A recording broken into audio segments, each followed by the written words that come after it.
The Formula One teams and drivers had the first clear look at how the 2022 cars would perform on track after 3 days of testing in Barcelona. There were many fascinating aspects to the session, not the least was the emergence of the porpoise behaviour which the teams were seemingly not prepared for despite all of their modelling work. Throughout the week, this has been a major topic of discussion, and it is likely to remain so as the F1 heads into the season. Here are 5 lessons learned about the new type of car. We're back with more Formula One content. Please give this video a thumbs up so it can reach a wider audience. Enough rambling, now let's dive into it. Is it fun to drive the F1 cars in 2022? Taking a look at the new cars and the definitive 18-inch tyres in Barcelona, drivers were unsure of what to expect. The increased weight limit was of particular concern. While they were getting up to speed, they gave positive feedback about the experience on the track. They also enjoyed the challenge of trying something new while adjusting their approach in the cockpit and helping the engineers to optimise the new packages. It's fun to drive them, said Pierre Gasly. It was thrilling to drive the fastest F1 car in history last year, so it was an amazing experience. We aren't that far away from last season's performance, so considering all the developments we're going to see at the start of the season and over the next couple of months, I think we'll see pretty similar performances, Sebastian Vettel, former world champion, said. I remember the days when the cars were lighter. I think they feel heavier now. The cars are always fun to drive, he added. Charles Leclerc said, aside from the weight, I really enjoyed this winter testing. Getting a new car makes you change your driving style, and it's fun for us drivers to try out new techniques. Over a lap, how is the performance different from last year? When these new rules were drafted, it was evident that the 2022 cars would be faster than expected. At a cold test in Barcelona, where no one really showed their hand, it was impossible to judge whether they were close to last year's lap times. However, Bahrain will provide a more accurate picture of the situation. What's behind that pace? All drivers mentioning the performance of their cars during the high-speed corners when the ground effect kicks in. As sim running showed, with the extra weight, the cars are less agile during the slower corners. Each team has been faster than the 4 seconds than they were supposed to be. Mercedes recruit George Russell said, nevertheless, the high-speed performance is in line with last year's results. This is really impressive. Fast corners generate a buzz among drivers.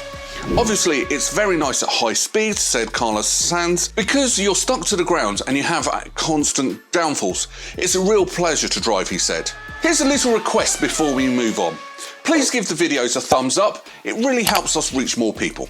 Thanks. Do the 2022 cars have a better overtaking ability? It was widely agreed that following rivals were now easier than it was in the past, which is exactly what the 2022 regulations were designed to accomplish. There will be a real test when a lot of cars are lined up and DRS comes into play, but there are early signs of good things to come. I've been following a few cars and it seems like it's a little bit easier to stay behind, Verstappen commented. Fortunately, you don't get this weird loss of downforce that suddenly causes understeer or oversteer. Obviously, you can't expect it to be completely gone as we're still doing high speeds in an F1 car, but it does seem to be better under control than it was previously. A fascinating observation by Leclerc was that as he got nearer to the car ahead, his ability to follow dwindled, but then picked up again as he was right on its tail. It's quite interesting because the car in front can actually be followed from 3 seconds to 1 second behind, said the driver. On the other hand, I think I feel similar to last year from 1 second to 5 tenths, from 5 tenths to extremely close. This is a lot better than last year. I am pleased with it. It's interesting. I think I'll have to do a few more laps behind a car, but for now, things are looking good. In addition, Russell noted that the new cars don't tow as well as their predecessors, suggesting that the process might not be as straightforward after all. This has been improved, said the Englishman, but it is worth mentioning that the slipstream effect has been greatly reduced. Obviously, you need a straight delta to be able to overtake, because you can actually overtake when you enter the corner from the end of the straight. Did visibility concerns come to fruition? After running the 2022 cars in team simulators at the end of last season, a number of drivers reported that their visibility was compromised by the higher front tyres and the aerodynamic deflectors that sit next to them. Days before the Barcelona test began, the definitive cars were taken to the track for filming. However, many drivers warned that it may be hard to place cars accurately on the tighter temporary tracks, even though they say they will get used to it. In addition, the tyres are considerably bigger, so visibility is different, explained Verstappen. There's less of a concern on a track like this than on a street circuit. It is interesting to note that Daniel Ricciardo also mentioned the impact of the lower stance of this year's cars, without the rake found in previous years. The visibility is a bit trickier this year. There's a lot of square and flat cars this year, so it kind of brings the nose of the car up, said the Australian. As a result, our line of vision changes and we're able to see less basically around us. It's something we'll adapt to, but the situation is not as good for now. Will porpoising persist throughout the season? Teams during the 3-day test spent most of the 3 days attempting to control porpoising or bouncing on the pit straight by adjusting ride height or aerodynamics. The engineers seem to agree that the character of the car is built into the concept for 2022. Therefore, it may take some time to fully resolve the issue without compromising overall performance. For instance, by having to operate the cars at significantly higher speeds than they would have been able to achieve otherwise. Managing porpoise dynamics on different tracks with different characteristics won't be easy. And the fact that the teams weren't able to predict it despite months of the tunnel and CFD work indicates that they will need to do a lot more work to model it successfully. Jean Monchox, Alfa Romeo's technical director, said, "I think all the teams, or most of the teams, were somewhat surprised. Our team is probably going to be able to get that under control with some modifications, mostly on the floor. That will enable us to get closer to our optimum." How do engineers overcome engineering challenges?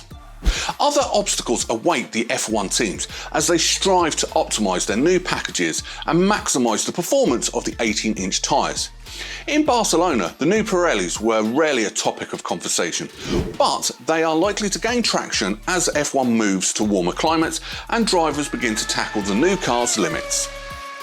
Several cars had problems such as broken pipes and leaks due to porpoising in Barcelona, and the teams involved will have to beef things up before Bahrain. Due to the closer distance between the car and the ground, other concerns arise, including the potential for wearing the plank excessively and therefore being penalised, not to mention the obvious reek of curb damage. Even before considering the porpoising issue, optimising ride height is one of the main challenges that the teams face. The Barcelona Formula 1 race was just the beginning of the unknown for teams and drivers. Now it's up to Bahrain to see how things play out. We hope this video gave you good insights into how Formula 1 is doing right now. If you enjoyed the video, please like it and subscribe to see what we post next.